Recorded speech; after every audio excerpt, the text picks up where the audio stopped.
why I'm stressing here over this. We had Melissa Wilson, followed by Tom Wilson, and Patrick DeWerk. Thank you, I appreciate it. Good evening, President Hansen and members of the board. Forgive me for relying on my notes. Brain's almost gone at this point. I'm Melissa Wilson. I'm the former faculty advisor of KVHS FM and instructor of the ROP radio communications class for 15 years, since 1988, until I was laid off in June. I was asked to speak tonight regarding the request to investigate the possibility of leasing the FM frequency of KVHS, the radio station.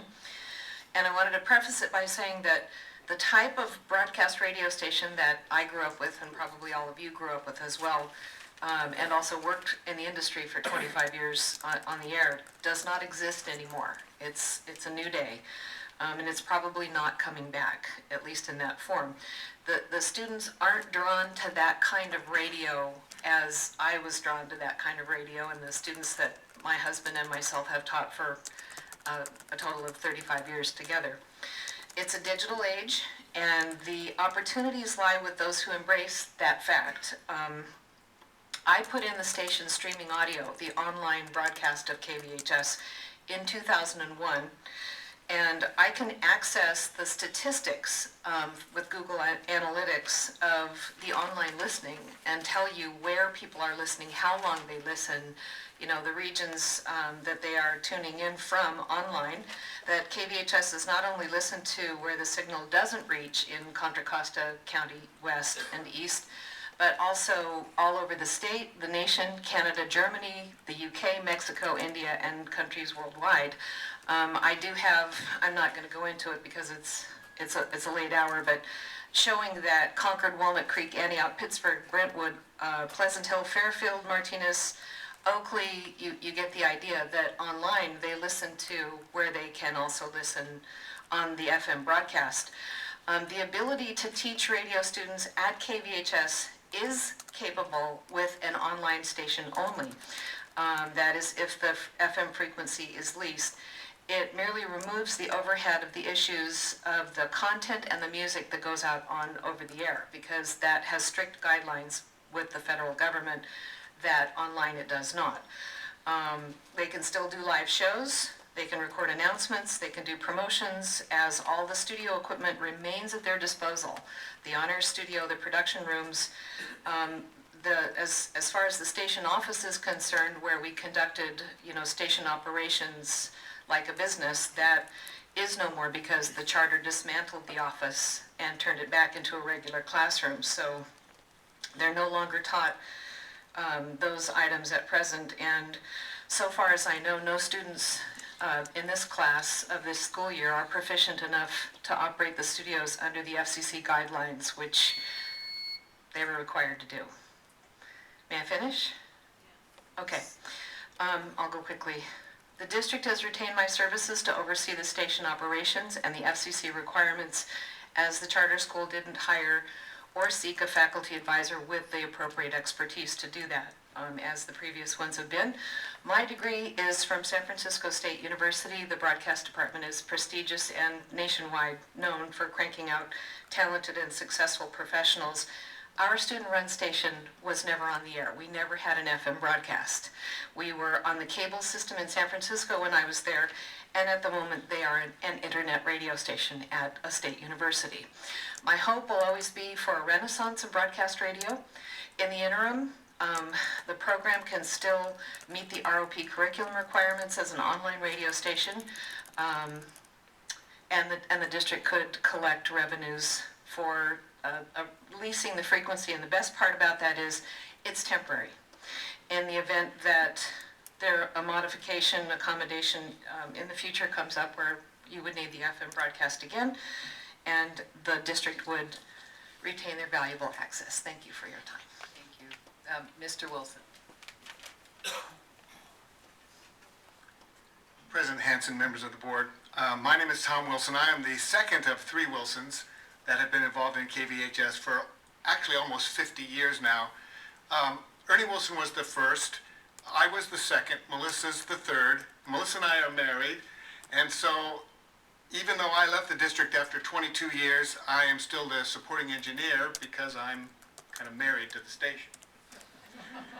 In 1964, when KVHS was born, FM was brand new. We were one of the first educational stations in the United States that was run by students. That was one of many firsts. As the years passed by, KVHS had the first computer on campus, the first network, the first high-speed internet access, the first internet BBS, which was the introduction of the World Wide Web. We had the first web page, I believe, in the whole school district. It went from broadcasting only during a particular class, to during school, to evenings, to weekends, to 24/365. We have broadcast school board meetings. I wrote this today not thinking about this. We broadcast school board meetings until 2 in the morning. Me and my staff used to be on the roof with an antenna on Monte Garden School broadcasting meetings when there were some rather raucous meetings. We broadcast football games, Oakland Coliseum concerts, marathons, fundraisers, and many community celebrations.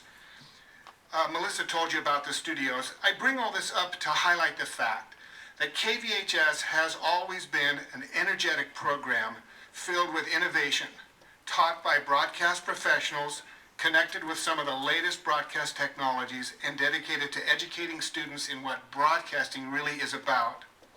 And the industry is changing. Digital media is changing things completely. YouTube, Pandora, it's changing our listening and our viewing habits. And all of this tied together with social media. So where is KVHS in all this today? The infrastructure is already configured for internet programming. We've been ahead of this. KVHS has always modeled the industry because we always work directly with people in the industry, including the instructors being broadcasters.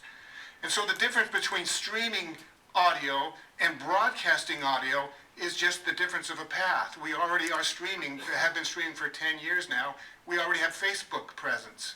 So all you're really doing is right now we're sending one stream to the internet and one stream to the transmitter. Unplug the transmitter, and you still have the whole program to run the internet streaming. So I think it's a great idea that the district is considering leasing the license, the broadcast license, and allow the class to continue to be an innovative workshop where kids can learn and participate in the new media, because that's where things are going. And at the same time, the district protects this asset. Who knows what's going to happen to commercial radio and non-commercial radio in the future. So I encourage you to do that. Thanks. Thank you for staying so late. Mr. DeWort?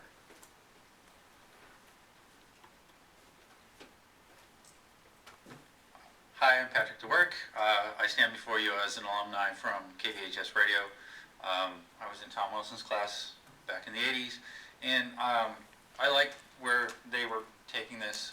And I just want to stress, from a student's point of view, the importance of keeping KVHS alive and then also getting additional revenue from leasing the station. I wasn't really prepared. I only found out about this from the Facebook page last night, and I drove down here from Roseville to speak to you. As a student of KVHS, what it has done for other students, I was just at the 45-year anniversary of KVHS, and what resonated throughout the conversations with the students that have gone through the program, a lot of what I'll say now, I wouldn't be here standing in front of you confident without KVHS. KVHS brought my ability to speak. It gave me interactions with the businesses and the communities. It gave me responsibility. It gave me a lot of the stuff that has built my ability to be successful in the community. So I just wanted to make sure that KVHS keeps alive, and that the school board understands how important it is, not only to the students, but to the community. We have, as the students, went out and communicated with business owners, just students, other people. Of course, the last thing you'd think I'd do would be here after, as often as KVHS had to broadcast this, and we'd have to stay up late doing this, so that I'd come down and talk about this. But we brought